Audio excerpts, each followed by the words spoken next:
এটা হলো শিয়ালদা স্টেশনের ভেতরটা। প্রচুর ধরনের দোকানপাট আছে। তোমরা যারা স্টেশনে অলরেডি ট্রাভেল করো ট্রেনে আর কি, তারা সবাই খুব ভালো করে জানো। আর যারা জানো না তারা আমার ভিডিওর মাধ্যমে সব দেখে নিতে পারছো। এখানে সমস্ত রকম দোকানপাটের মানে দোকানপাট রয়েছে। খাবার দাবারের স্ন্যাক্স, চা কফি বা রাতের ডিনার হিসাবেও তোমরা যা কিছু কিনে নিতে পারো, রুটি তরকারি সমস্ত কিছুই অ্যাভেলেবেল আছে। এবং শোয়ার জন্য এখন সব তো কোভিডের জন্য যেহেতু ট্রেনে সব কিছু দিচ্ছে না, বালিশ বলো বা গায়ের কাভার বলো দিচ্ছে না যেহেতু, তো এখান থেকে তোমরা এয়ার পিলো কিনে নিতে পারো। আমরা যেহেতু কিনিনি প্রথম দিন, ওই জন্য খুব প্রবলেমে পড়েছিলাম শুতে। বাট সেকেন্ড দিন আমরা যখন ব্যাক করেছিলাম তখন কিনে নিয়েছিলাম এনজিপি স্টেশন থেকে। তো সেটাই তোমাদের ইনফরমেশান দিয়ে রাখলাম। হ্যালো বন্ধুরা, গুড ইভিনিং। কালকে গেছে কালী পুজো, তাই আমাদের চ্যানেলের তরফ থেকে তোমাদের সকলকেই জানাই শুভ দীপাবলির অনেক অনেক শুভেচ্ছা এবং আন্তরিক অভিনন্দন। আজকে 5 তারিখ। আমি সন্ধেবেলা আমি এখন দাঁড়িয়ে আছি শিয়ালদা স্টেশনে। তো আমাদের একটা খুব সুন্দর একটা জার্নি হতে চলেছে এবং তার সমস্ত ব্লগ এই চ্যানেলে আসবে। অতএব তোমরা আস্তে আস্তে দেখতে থাকো আমাদের চ্যানেলটাকে সাবস্ক্রাইব করবে। হ্যাঁ, পুরো জার্নিটা দেখতে গেলে এবং এনজয় করতে গেলে খুব সুন্দর একটা জায়গায় যাচ্ছি। এখন আমি বলছি না সেটা কোথায় যাচ্ছি, কারণ শিয়ালদা থেকে অনেক ট্রেনই ছাড়ে এবং অনেক দিক যাওয়া যায়, ওই জন্য এখন আমি কিছু বলছি না। তো ট্রেন আসবে বলছে 8:30টায়। তো জানি না, দেখি কখন আসে। আমরা অনেকক্ষণই চলে এসেছি, প্রচুর ভিড় আছে। কারণ সবাই জানো তোমরা শিয়ালদা স্টেশন খুবই কনজাস্টেড, তো প্রচুর ভিড় আছে। একটা সাইডে দাঁড়িয়ে আছি, তো দেখি কখন ট্রেন দেয়। এবং পুরো ভিডিওটা দেখতে গেলে আমার চ্যানেলে অবশ্যই ফলো রাখতে হবে, চ্যানেলটা সাবস্ক্রাইব করতে হবে, পাশে অল নোটিফিকেশানটাকে অন করে রাখতে হবে, কমেন্ট করবে, বন্ধুদের সঙ্গে শেয়ার করবে, আত্মীয়স্বজনের সঙ্গে শেয়ার করবে। ঠিক আছে, চলো আস্তে আস্তে আমাদের জার্নিটা তোমরা আশীর্বাদ করো আমাদের যেন ভালোভাবে যেতে পারি। হ্যাঁ, আমরা যেন সাবধানে যেতে পারি আবার সাবধানে ফিরতে পারি বাড়ি। তো এই জন্য আজকে 5 তারিখ, আমাদের টোটাল 5 দিনের ট্যুর আছে। আমি আবার 10 তারিখে ওখান থেকে যেখান যাচ্ছি সেখান থেকে আমি 10 তারিখে ব্যাক করছি, ট্রেন ধরছি। 11 তারিখে আবার শিয়ালদায় নামবো। তো বেশ বড়সড়ই ট্রিপ একটা হতে চলেছে এবং খুবই পপুলার একটা জায়গায় যাচ্ছি, কিন্তু সেটা সারপ্রাইজ। চলো। বাই।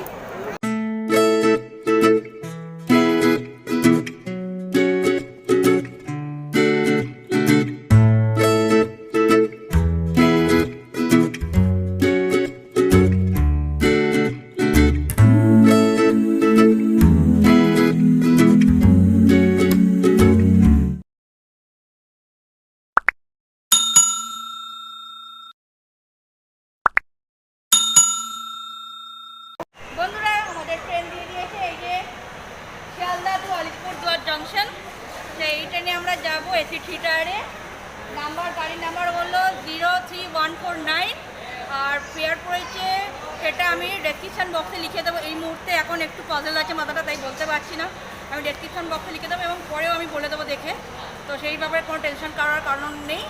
তো দিয়েছে, এখন গেট খুলবে। গেট খুললে আমরা ভেতরে গিয়ে বসছি এবং দেখাচ্ছি কীরকম ভেতরটা। এই যে আমাদের এসি থিয়েটার, আমাদের নাম্বার আছে 13 আর 14। এই যে 13 আর 14। 13-14 কি? হ্যাঁ, আমাদের 13-14 আছে। এটা B1 তো? B1। B1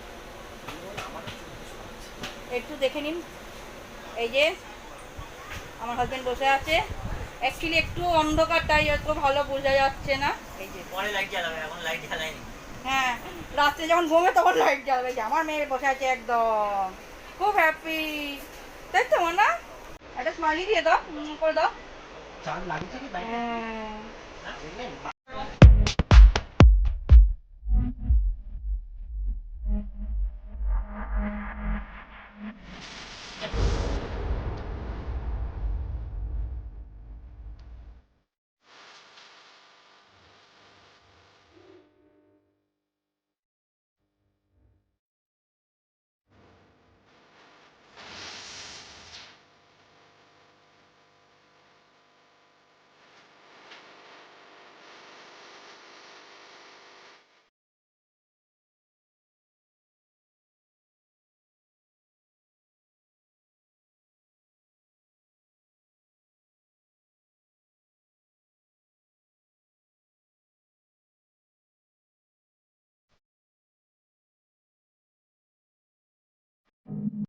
বন্ধুরা আমার শীত পড়েছিল 3-4-এ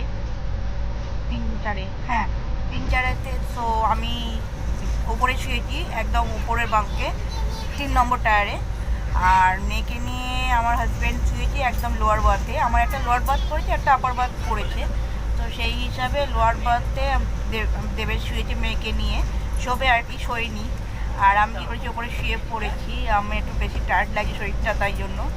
তো ওপরটা একদম মাথা উপরে, এই যে মাথা, ওই জন্য একটু প্রবলেম তো হচ্ছে 3 টায়ার বলে। 2 টায়ারে অতটা প্রবলেম হতো না, বাট 3 টায়ার বলে একটু প্রবলেমটা বেশিই হচ্ছে। তো কী আছে, একটা নাইটের ব্যাপার, ঘুমিয়ে স্বপ্ন দেখতে দেখতে চলে যাবো যে হ্যাঁ পৌঁছে গেছি বলে।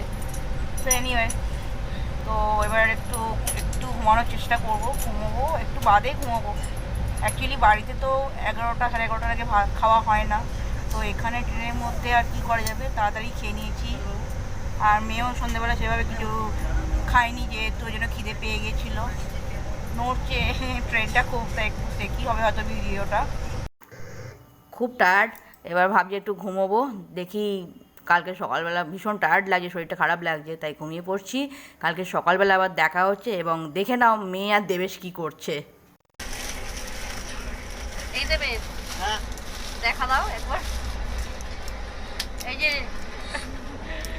বলো। আর বললাম শুয়ে পড়েছে, আর আমার মেয়ে ভেতরে। একদম।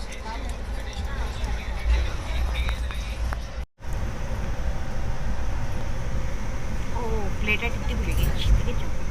তো দেবেশ আর মেয়ে নিচে শুয়ে পড়েছে, অন্ধকার আছে ওই জন্য ভালো করে দেখাতে পারলাম না, আর সবাই আছে, একটু প্রবলেম আছে, অ্যাডজাস্ট করতে হচ্ছে। তো ওই জন্য কালকে সকালেই আবার তোমাদের সাথে দেখা হচ্ছে। তো গুড নাইট।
আজকে 6 তারিখ, আজকে ভাইফোঁটা, তাই জন্য যদি কোনো ভাই আমার সাবস্ক্রাইবার হয়ে থাকো তাকে জানাচ্ছি, তাদের সবাইকেই জানাচ্ছি আর কি, শুভ ভাইফোঁটার অনেক অনেক শুভেচ্ছা ও আন্তরিক অভিনন্দন।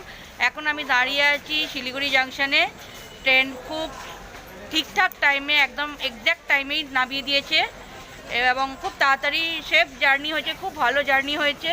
তো আমরা এখান থেকে এখন বেরিয়ে একটু ব্রেকফাস্ট করব, ব্রেকফাস্ট করে নিয়ে তারপর দেখি কি ধরবো। এখন আমি চেষ্টা করব যতটা সম্ভব কম পয়সায় ট্রাভেলটা করা যায়, সেটাই তোমাদের সাথে শেয়ার করব ভিডিওটাতে। তো অতএব দেখছি কি মিললে এবং কার কিরাম কি ফেয়ার, সেটাও তোমাদেরকে জানাচ্ছি ভিডিওর মাধ্যমে। তোমরা দেখতে থাকো, কন্টিনিউ চলবে ভিডিও।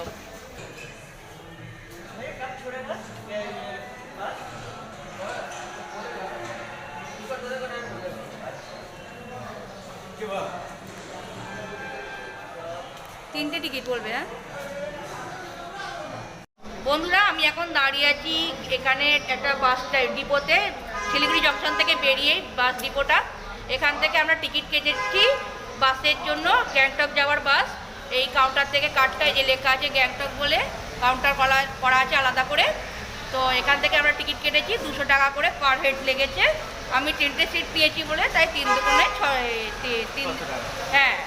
দুগুণে 600 টাকা খরচা হচ্ছে আমাদের ফেয়ার।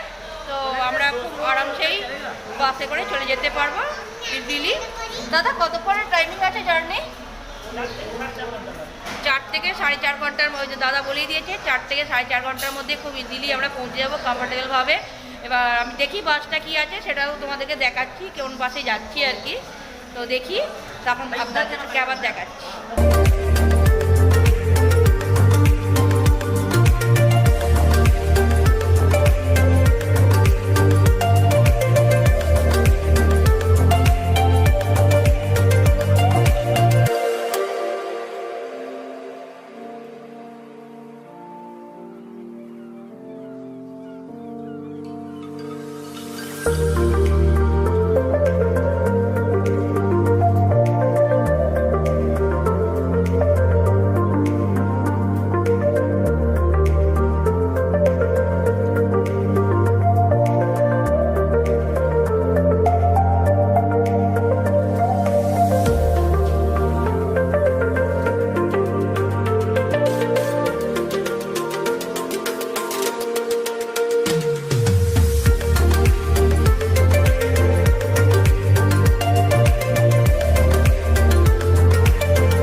একটার কাছে 1টা বাজে, 1:05 বাজে আমি চলে এসেছি গ্যাংটকে, যেটা এতক্ষণ আমরা বলিনি। গ্যাংটকে একটা দাদার হোটেলে এসেছি, হোটেল গজরাজ, এবং হোটেলের রুম ট্যুরগুলো আমি দেখাচ্ছি। 2 রকমের রুম দেখাবো, আমি যেটাই রয়েছি সেটা তো দেখাচ্ছি, তার সাথে এক্সট্রা আরও একটা রুম দেখাচ্ছি। দুটোরই ভিউ অসাধারণ, মানে কোনোটার সাথে তুলনা করার মতো নয়। শুধু তফাৎ আছে, ওপরের রুমটার সাথে আমি যেটাই আছি সেটার, এই রুমটার স্পেসটা অনেকটা বড় কিন্তু খাটটা একটু ছোট, আর ওপরের রুমটার স্পেসটা ছোট, খাটটা একটু বড়। যারা একটু বেশি ফ্যামিলি নিয়ে আসছো, ধরো 4 জন আসছো, তাদের জন্য ওপরের রুমটা কিন্তু বেটার আমার মনে হয়। এবার তোমরা ভিডিওটা দেখলেই আরো ভালো করে বুঝতে পারবে। সো এই দাদার সাথে আমাদের অনেক দিন ধরে পরিচয় আছে। 2019-এ যখন আমরা ঘুরতে এসেছিলাম তখন এই দাদার সাথে পরিচয় হয়েছে, মানে এতটাই ভালো সম্পর্ক, মানে 1 টাকাও পেড করতে হয়নি এখনো অবধি। হ্যাঁ, কারণ অন্য জায়গায় হোটেল যেখানেই আমরা বুক করতে যাই না কেন, দীঘা, মন্দারমণি যেখানেই বুক করতে যাই না কেন, আগে টাকা পেড করতে হয় 50% মোটামুটি, তবে আসার পারমিশন মেলে। কিন্তু এই দাদার সাথে একদম নিজের দাদার মতো সম্পর্ক আছে। সো নিজের দাদার মতোই সম্পর্ক একদম। সো দাদা কালকে আমায় বলছে, আজকে যেহেতু ভাইফোঁটা আছে, তো বলছে আমার জন্য স্পেশাল কি আনছো বলো তোমাদের কলকাতা। তো আমি আমাদের কলকাতা মানে কি, কলকাতার রসগোল্লাই স্পেশাল। সো দাদার জন্য তো এনেছি, দেখি দাদা টেস্ট করে কি বলে। আর এখানে আমি এসেছি, ভীষণই ভালো, মানে হসপিটালিটি অসাধারণ। বাকি পরপর তোমরা সবটাই দেখতে পাবে। এখন সবে রুমে এসেছি, দেখতেই পাচ্ছি চুলফুলের কি অবস্থা, একবারে একদম ভীষণ টায়ার্ড, শরীরটা ভীষণ টায়ার্ড। জাস্ট মানে লাঞ্চ করব আর একটু রেস্ট শোবো আর কি, নাহলে শরীর একদম পারমিট করছে না। কথা হচ্ছে তোমাদের সঙ্গে, ঠিক আছে? বিকেলে কথা হচ্ছে, এখন একটু অফ রাখছি, দুঃখ করো না কেউ, বিকেলে কথা হচ্ছে। এই যে বদমাইশি করেছে, সারা বাসে বদমাইশি করেছে। হ্যাঁ, এখন খাবে দাবে, একটু ঘুমোবে কি ঘুমোবে না দেখি, দিয়ে বিকালবেলা তোমাদের সাথে সকলের সাথে দেখা হচ্ছে। বাই করে দাও।